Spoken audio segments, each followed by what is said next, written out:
Okay, so a few weeks ago when I posted the video about this space, redoing my upstairs home studio, I got dozens and dozens of comments and questions from you asking for an update on the main studio build downstairs. Now, if you are new to this channel, meaning anytime in the last 2 years, I think, and you're not familiar, I have been slowly working on building a recording studio in the basement of my house. And when I say slowly, I mean like approaching 4 years. And as I was reading those comments, I was thinking like, when is the last time I actually did an update on the studio build downstairs? And it's been like almost 2 years, which is insane. So in this video, I'm going to update you on the studio build and how it's going. Hint, not good. We've run into a couple of really, really big issues. In fact, the reason I'm making this video today is this morning we ran into an issue, which is potentially the biggest one yet. So let me take you downstairs and show you the current state of the space, and we'll go from there. Okay, so this is the basement, the live room, the studio, as it's set up currently. Now, it is a pretty big mess in here, and there's a reason for that. Typically, it doesn't look this messy, but when I started the renovation upstairs like 6 weeks ago, I needed a place to put everything, and it all just kind of ended up down here, and I haven't fully cleaned it up yet. So, in the effort of being transparent and real, rather than like cleaning it up and making it look nice, I decided to just show you kind of the current state of everything. So what's been going on down here? Well, since the last update 2 years ago, we've been using this space consistently. In fact, if you watched my last video, the live to tape episode, we've been recording down here and playing down here quite a bit. I was born my papa's son. When I hit the ground, I was on the run. I got one glad hand and the other behind. You can have yours, just give me mine.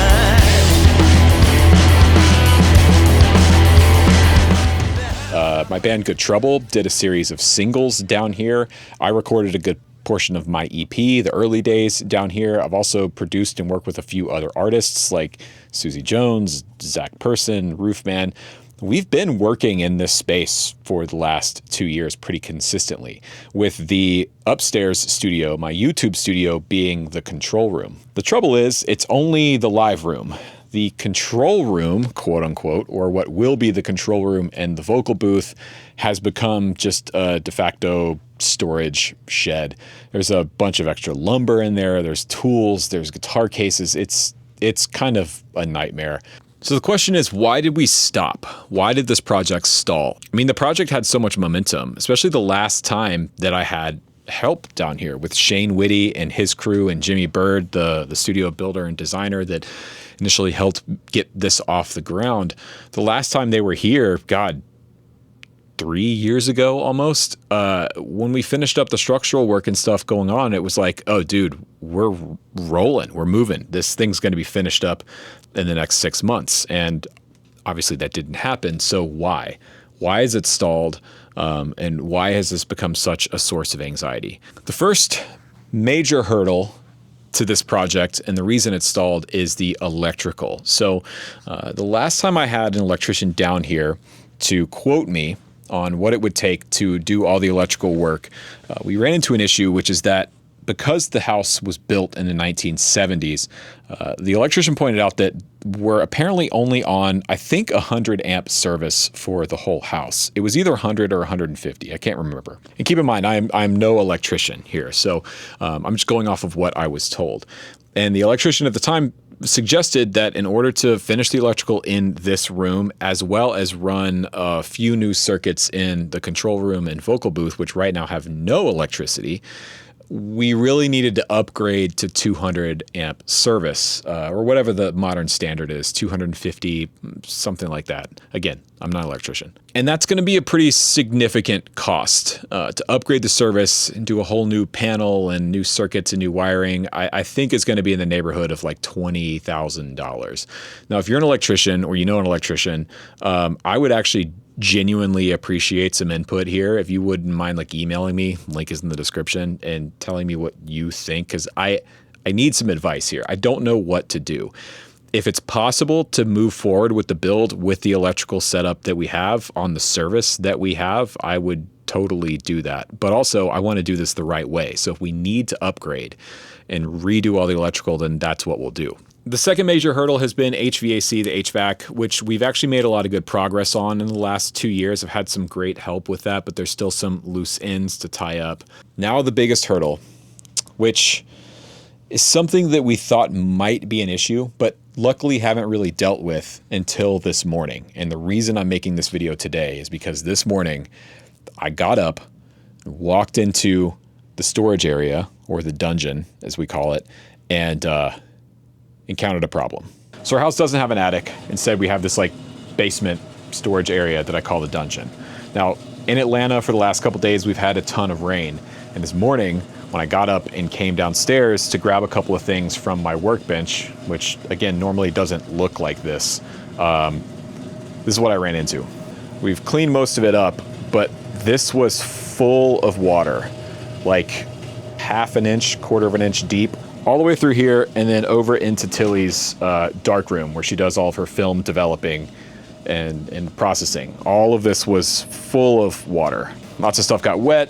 And this is a huge problem, obviously, because you don't want water in your house. I have family members that have dealt with this before. I have friends that have dealt with this before. And I have a good idea of what it's going to take to fix this, which I think is going to entail us essentially having to dig up and regrade the front yard, as well as break up and pour a new driveway. I'll spare you all the details, but I think it's going to be a massive, massive, massive job that obviously has to be done.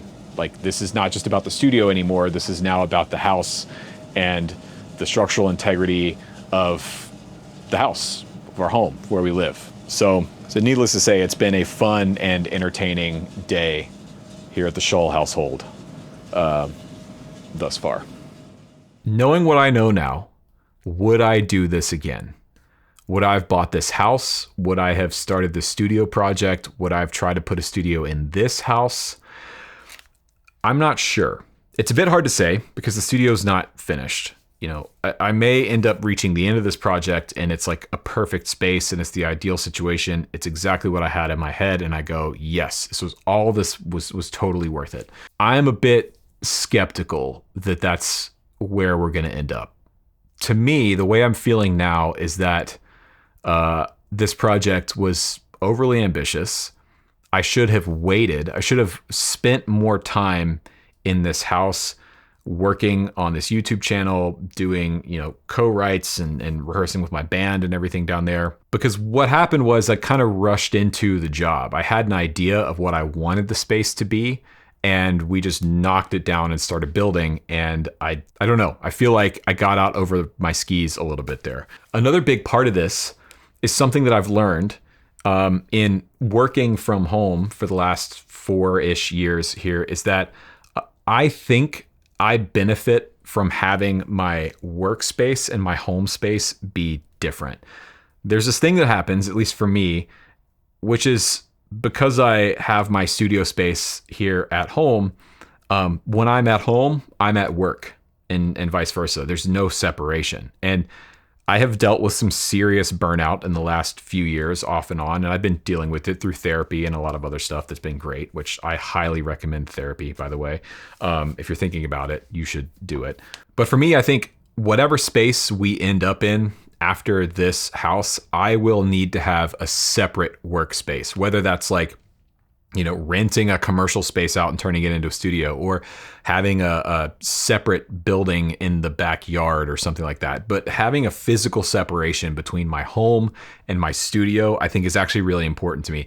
And that's one of those things that I didn't really know until I got into this thing. And that's what I'm trying to keep in mind with this whole project, and not beating myself up too much about it. Is like, hey man, these are just lessons that you kind of have to learn the hard way. You don't know what you don't know. And this is kind of how life is. You're going to just learn stuff by screwing it up, which is a consistent theme for me. I screw a lot of things up all the time. On this YouTube channel, I have screwed so many things up. I've learned how to do YouTube by doing it wrong so many different ways, so consistently for so long that you just learn these lessons. Also, the thing I should have probably done in my period of waiting would have been to just like book a local recording studio anytime I had a big project that I was working on. Like for the Live to Tape series, for example. Like the amount of money that I've spent on a half-finished studio, I could have booked, I don't even know how many days of like an A-list, like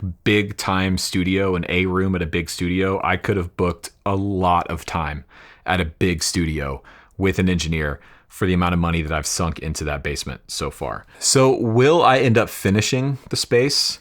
This has been a legitimate question for me for the last probably year. Like honestly, behind the scenes, I've just been sort of thinking like, is this even worth doing at this point? Is this even worth finishing? Like, and after giving it more thought, I've decided, yes, I'm going to finish it because I started this project. I'm going to finish what I started.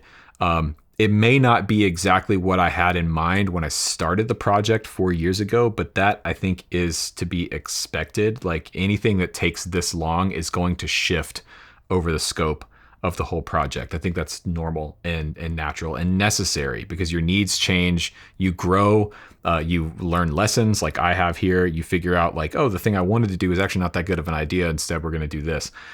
Those are all part of this whole process. And before I wrap up, once again, I do want to acknowledge and thank the people that have helped get it to this point. So Jimmy Bird, the studio designer and builder that's helped me get this thing off the ground.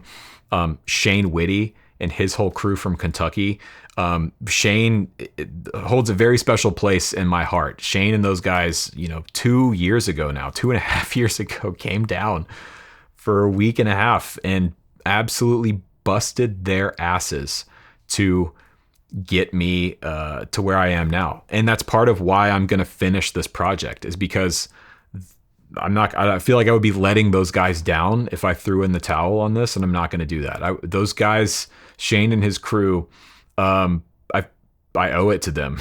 I owe it to them and to Jimmy and everyone else that's helped out with this project to finish it and to make some cool shit down there, make some music down there, which for the record, we already have been doing. Again, like we're using the space. It's getting used. We're doing stuff down there, but still, it's not what I set out to do right now. So I would love to hear your thoughts on this. Let me know in the comments section down below. Again, if you're someone that knows about this stuff and you've been watching this video, like rolling your eyes and like, oh God, why did he do it this way?